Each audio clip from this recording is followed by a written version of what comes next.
Hello दोस्तों, मेरे इस न्यू वीडियो में आपका स्वागत है। और आज की इस न्यू वीडियो में मैं आपको बताने वाला हूं जंतुओं में जनन।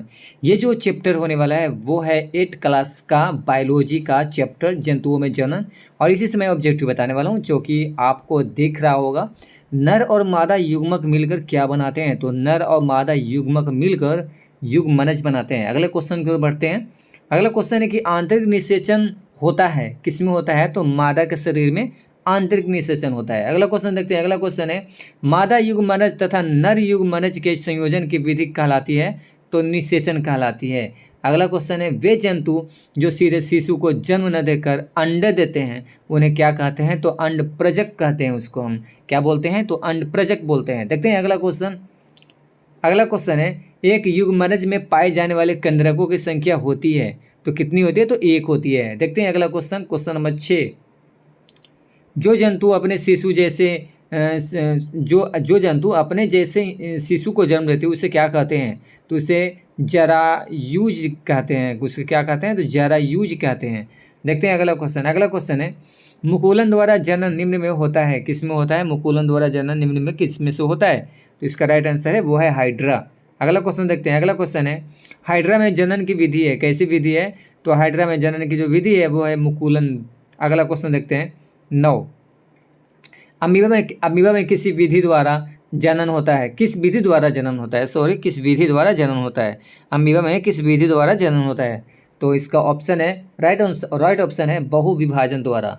अगला क्वेश्चन देखते हैं, क्वेश्चन नंबर 10। बाह्य निषेचन होता है। बाह्य निषेचन किसमें होता है? तो मादा के शरीर के बाहर। ठीक है, बाह्य निषेचन होता है मादा के शरीर के बाहर, बाह्य निषेचन होता है। अब ये जो क्वेश्चन है ये 10 तक हुआ। अब इसको हम चलते हैं आगे 11 में। तो 11 नंबर का जो क्वेश्चन है उसमें लिखा गया है कि मुर्गी अंडे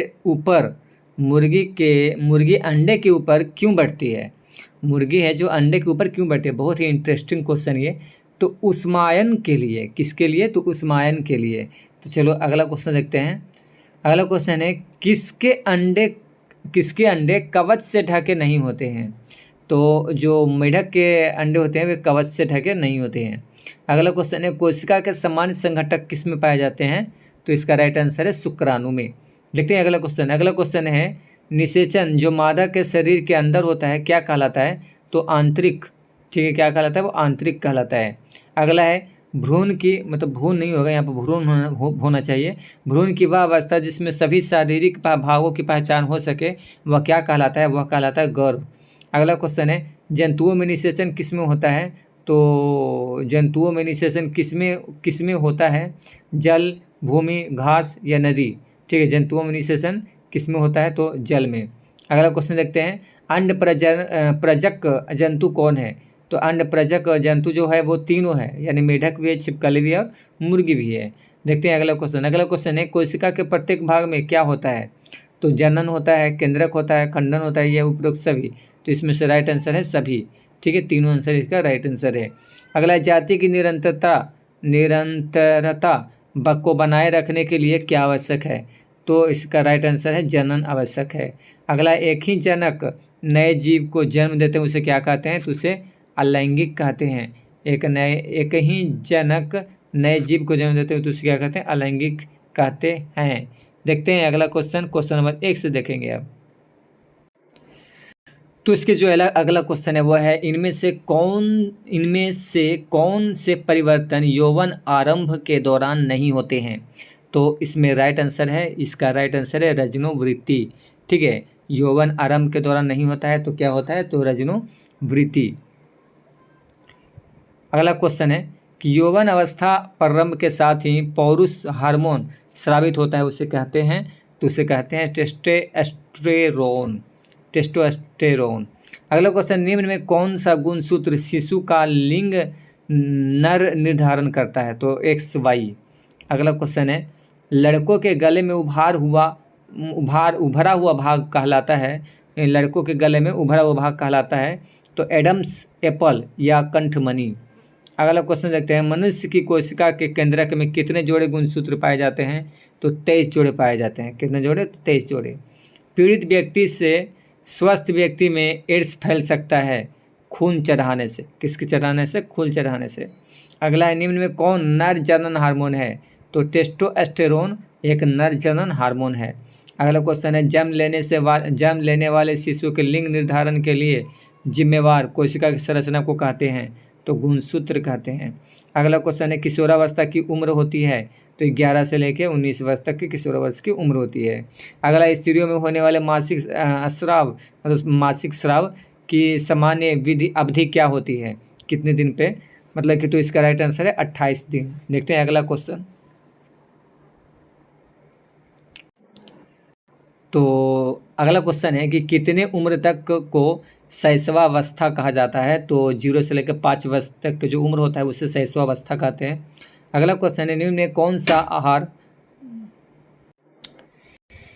से कौन सा आहार किशोर के लिए सर्वोत्तम होता है, तो रोटी, दाल और सब्जियां, ये नहीं कि चिप्स और नूडल्स और कोक यानी केक जो भी। अगला क्वेश्चन है गुणसूत्र किसके केंद्रक में उपस्थित होते हैं, तो प्रत्येक कोशिका में होता है। अगला क्वेश्चन है ऊर्जा प्रदान करने वाले पदार्थ कौन से होते हैं, तो नट और दालें। ठीक है। अगला क्वेश्चन है यौवन आरंभ में वृद्धि का प्रारंभ किस रूप में मतलब किस में होता है, तो का और खा दोनों यानी स्वरयंत्र और लैरिंक्स। अगला क्वेश्चन है थायरॉक्सिन के उत्पादन के लिए जल में किसकी उपस्थिति आवश्यक है, तो आयोडीन की। अगला क्वेश्चन है किशोरावस्था में होने वाले परिवर्तन को कौन नियंत्रित करता है, तो हार्मोन नियंत्रित करता है।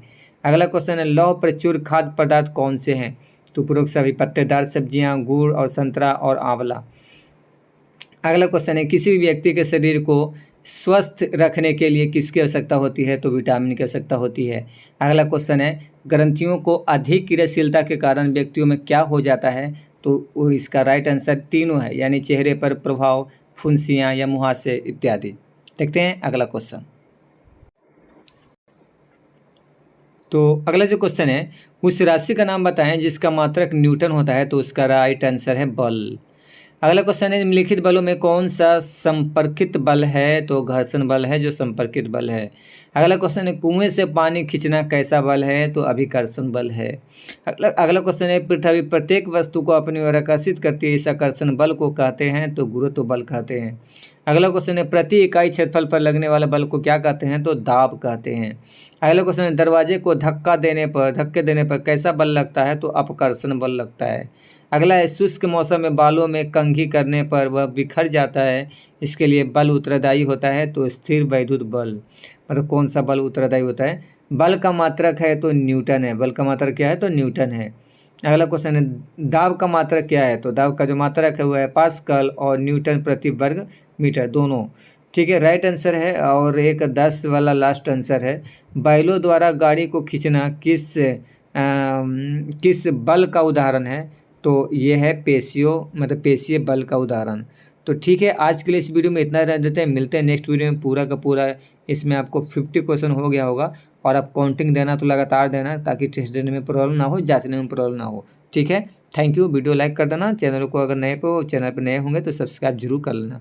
ठीक है, और ठीक है, मिलते हैं नेक्स्ट वीडियो में। Thank you.